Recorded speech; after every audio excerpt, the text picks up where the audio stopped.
in order to take care of others.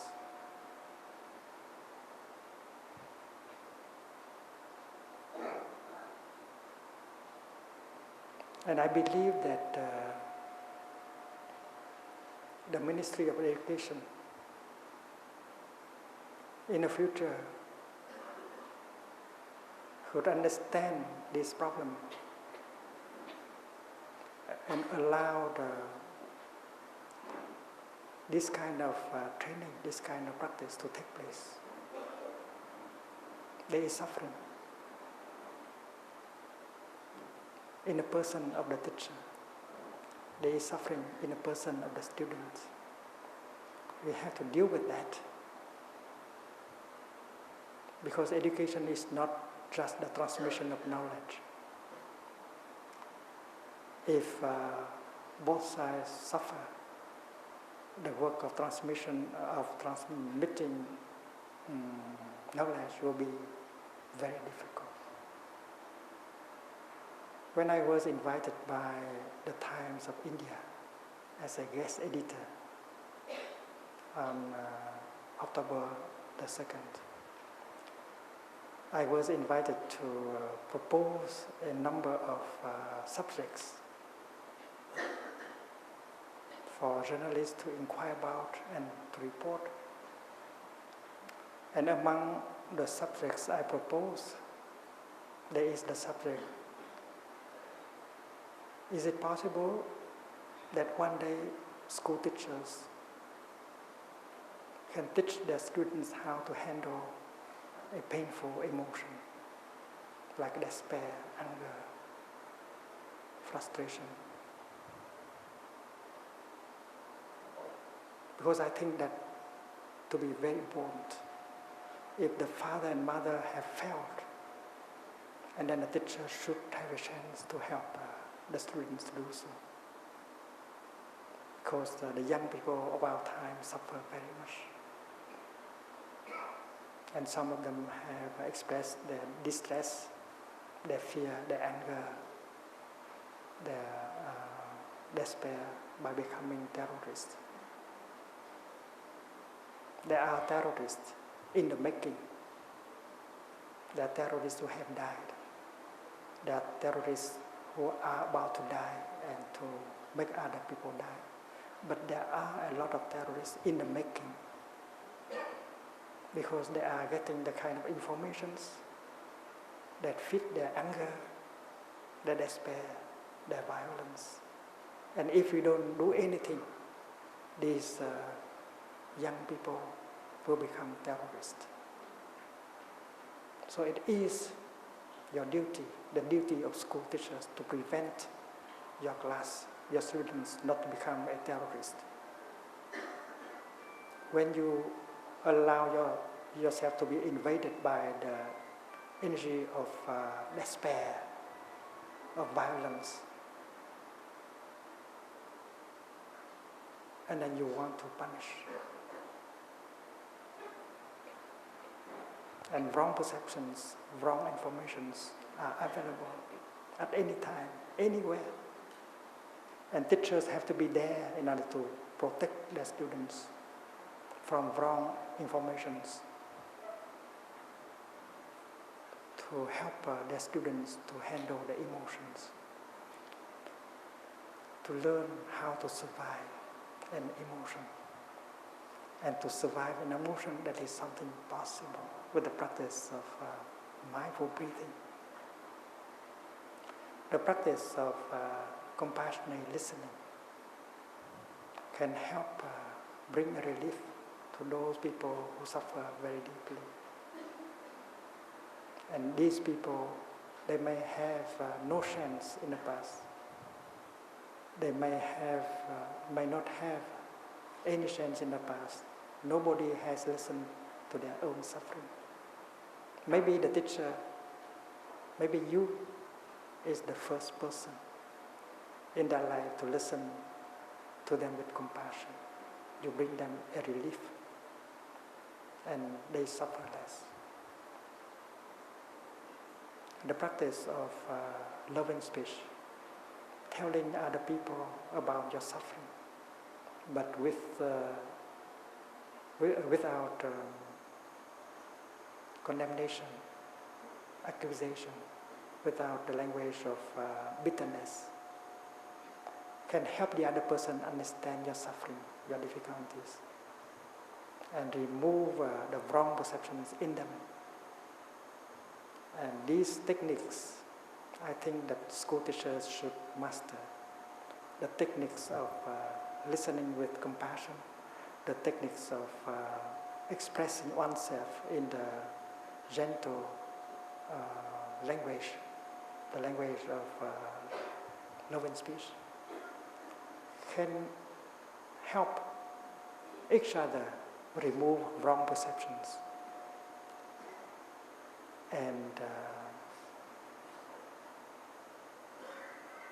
restore communication, bringing back harmony and reconciliation. When you listen with compassion, you remember that listening like this, you have only one purpose: helping the other person to suffer less.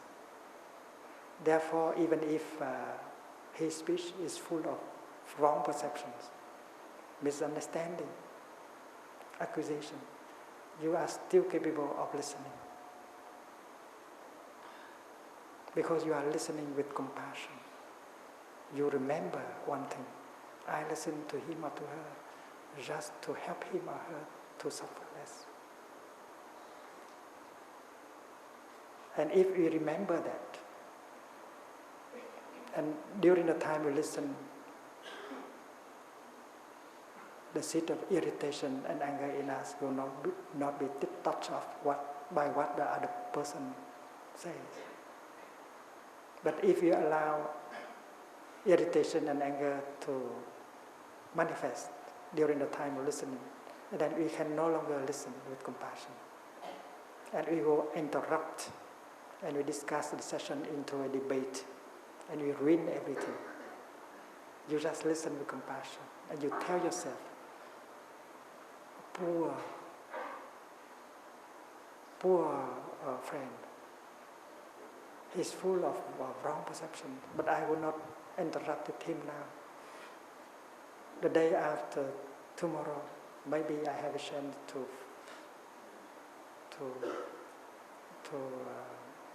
provide him with some information so that he can correct his wrong perceptions, but not now. Now, just the time to listen. And if you remember these things, you'll be able to continue to listen attentively.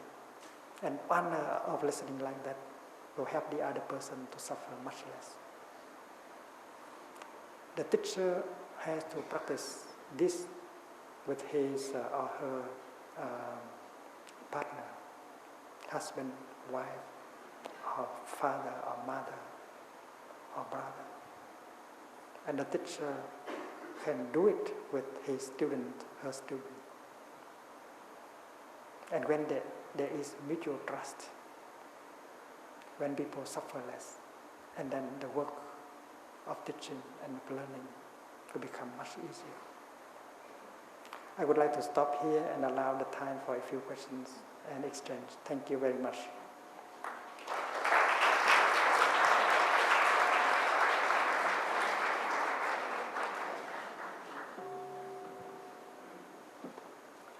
Now it is open for question and answer sessions.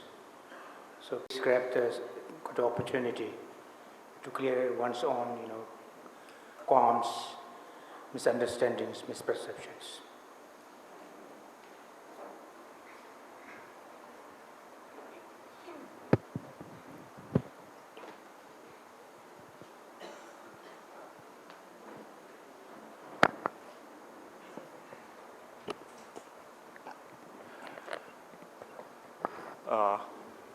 First of all,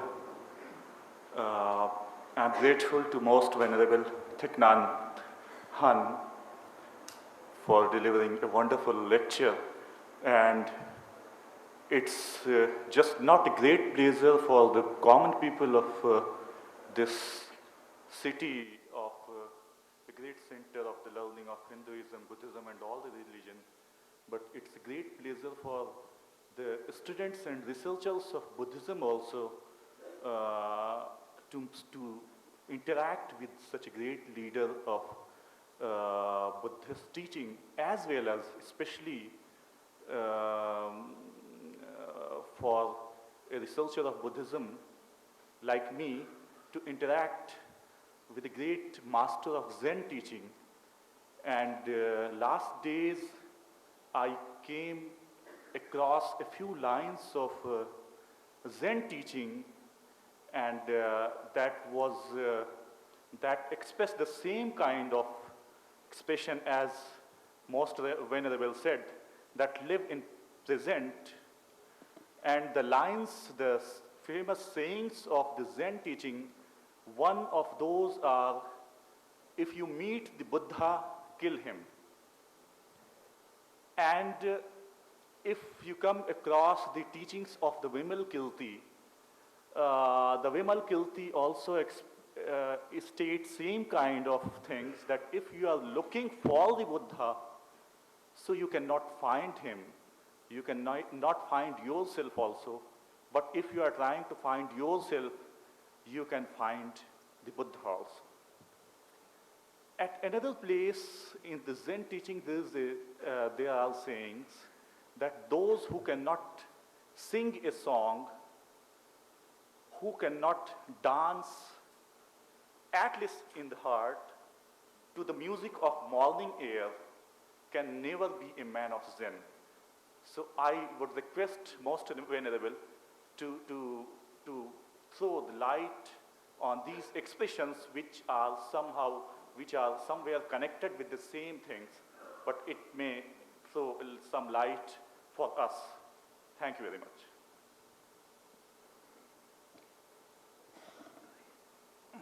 How many questions?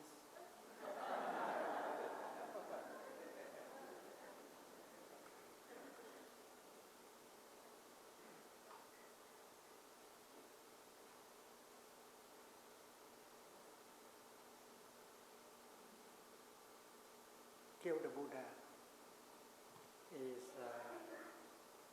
a very powerful kind of teaching, because all of us have an idea, a notion of what Buddha is.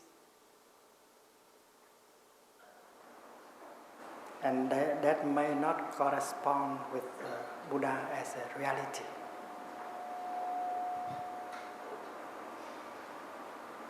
In order for the Buddha as a reality to have a chance to manifest, you have to kill your idea of the Buddha that you have. Because your idea of the Buddha is not the Buddha and may be an obstacle for you to get in touch with the real Buddha. It's like Paris. You might have an idea about Paris, but that idea about Paris you have got from some information. But your idea about Paris might not correspond with the reality of Paris. So you are invited to come to Paris, to stay for a few weeks, to have a direct experience of Paris. And then your idea of Paris that you had in the past will vanish. So this is about direct experience.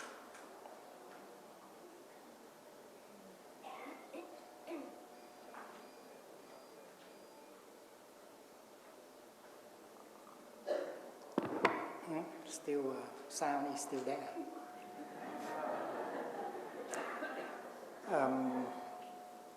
There is a Zen teacher who said something like this: "Dear friends, I am very allergic to the word Buddha. I don't like the word Buddha." Well, he's a Zen teacher, but he said like that. Every time I am forced to use the word Buddha, I suffer. And after having used it, I have to go to my bathroom and rinse my mouth 3 times. That is the Zen way of speaking. I think the word Buddha may cause a lot of misunderstanding, wrong perceptions. Better not to pronounce that word than to pronounce it in order to create a lot of misunderstanding in the mind of people. So that is what he meant.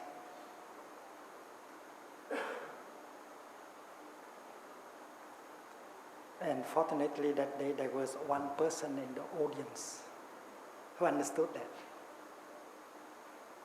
He stood up and said, "Teacher, I am also allergic to the word Buddha. Every time I hear the word Buddha, I have to go to the Ganga river and wash my ears for 3 times." So both understand how dangerous is a notion, a concept that you have, even of God, of Buddha, of Nirvana, of Allah. You have to be very careful not to be caught in our notions, in our ideas, and that is the teaching.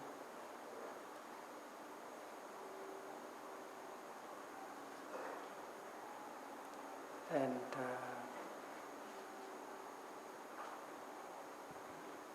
if you got an idea, if you are caught by that idea, you might suffer all your life. You may go and kill people just because you have that idea. That is why it's very important to practice non-attachment to views, to ideas. The Buddha said that knowledge, ideas are obstacles. If when you have climbed up to the 5th step in a ladder, and if you think that you are high, very high, highest, and then you have no chance to make the 6th step and become higher and go higher in the ladder. If you don't know how to release the 5th step, you can never reach the 6th step. And if you are not able to release the 6th step, you cannot come to the 7th step. And that is why the practice of releasing views is very crucial, it's very scientific. And this is to encourage us not to be caught in one idea, one notion. We practice in such a way that we can experience directly the truth. If you are to tell a person how a mango tastes, the person who has never eaten a mango, it's very difficult to tell him or her about the taste of a mango. It's practically impossible. The only way to give him the truth is to offer him a mango. So direct experience is the only way. And talking, giving each other ideas is not very useful. And that is why while talking to each other, we should be free. I remember one day,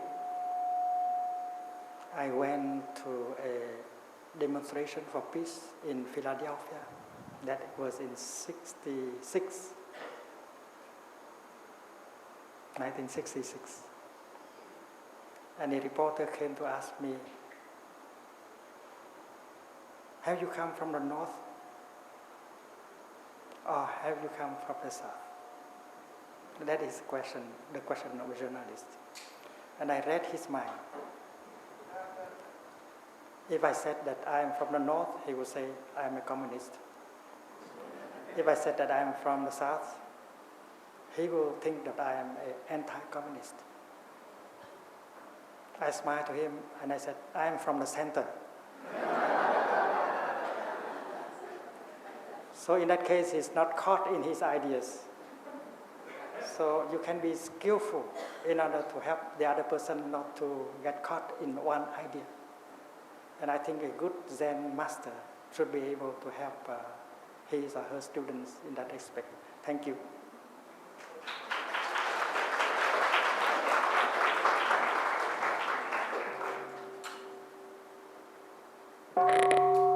Any more? We would like to expect some students to ask questions, raise questions. Anyone? We would like to ask school teachers. Please.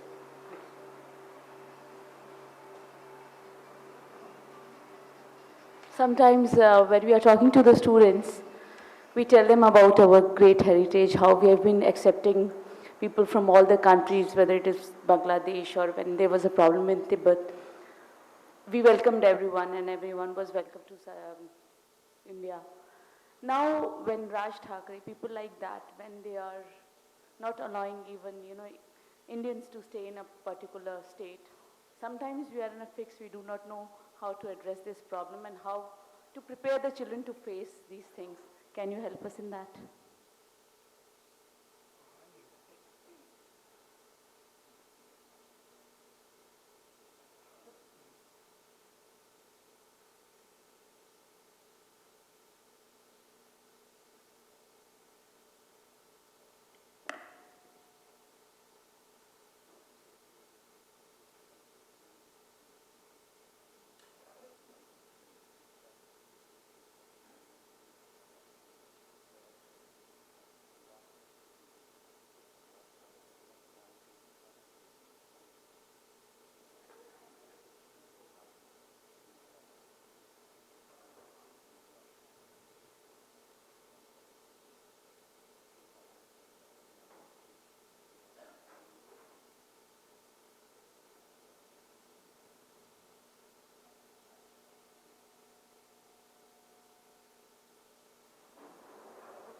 With that question, at least we have to breathe in and out a few times before we can offer any answer.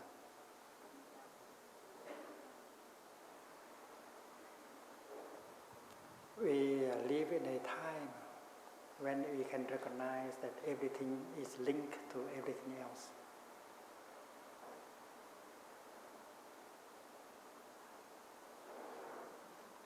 We know that the suffering of the North has to do with the suffering of the South. And the happiness of the South will profit the happiness of the North. We inter-are. You cannot be by yourself alone. You have to interbe with the whole cosmos. So when Vietnam say Vietnam is for the Vietnamese only, that is not possible. Vietnam is for everyone. It's like the sun, the moon, the ocean, the trees. We are connected with everything. And the well-being of anything would be crucial to our well-being. And that is why to learn in order to see that we are interconnected in such a way that division is no longer possible. And with that kind of insight, that kind of wisdom, our thinking will be right thinking. Our speech will be right speech. And our action will be right action. Without that vision of interbeing, togetherness, interconnectedness, we cannot practice right thinking, right speech, and right action, and we will bring about a lot of suffering. Thank you.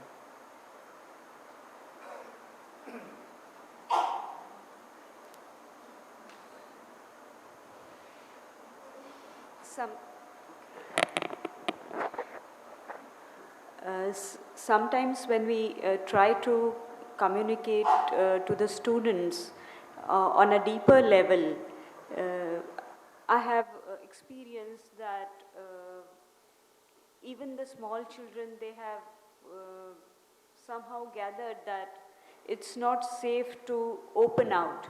They are too scared and to open out. So your attempts to have a dialogue with them, to find, to communicate as a human being with an open heart, do not. They are not successful. So, I mean, one feels frustrated that the communication is not happening. What can you say for that?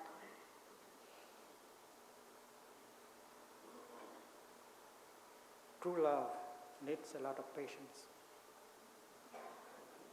That's what I experience. You need to be patient. And trust cannot be built in one day. We have to be very patient in order for the other person to trust us. The first attempt at communication may fail, but we are not discouraged. We continue. And I think if we are sincere, if we are really want to do it, we will succeed. Not only we want them to tell us about their suffering, but we try to tell them about our suffering. Because a teacher does have his or her suffering. And if the student understand the suffering and the difficulty of the teacher, they will become much easier to be with. So communication is not one way, it should be both ways. And with times, with patience, we'll be able to open communication. And it is possible for the students, even if they are young, to understand our own suffering, our own difficulties. In fact, we have to tell them that not everything goes well with the teachers, that the teachers need the students' support. We have to. Because a teacher can suffer deeply also. And when the student understand the suffering of the teacher, they will make the life of the teacher easier. So patience is what I propose, and a two-way communication. Not only with the willingness to help the student, but to ask the student to help the teacher. I think that is human, that is possible also. Thank you.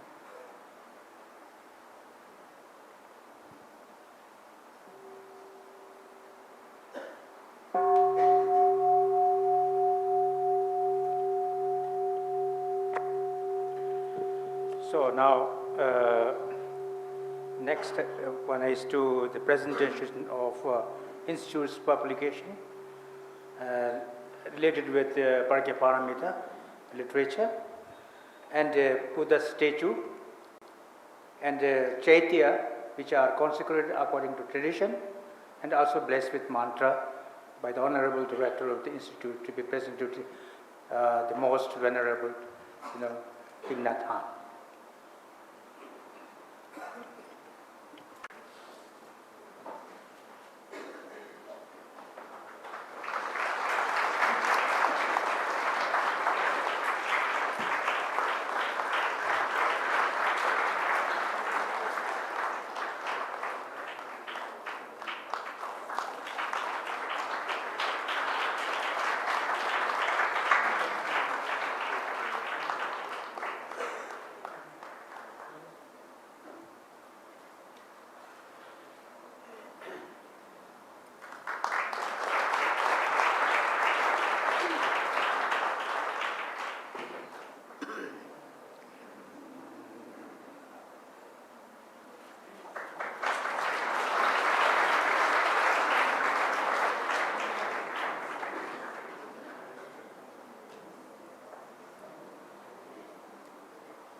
dear friends, please do wait in the hall till the Venerable Thich Han leaves. And after the other guests have gone, I would really appreciate if the traveling pilgrimage Sangha stays behind in the hall. This is the Sangha that's traveling with Thich Nhat Hanh to Bodh Gaya tomorrow. Please could you stay on in the hall for something now.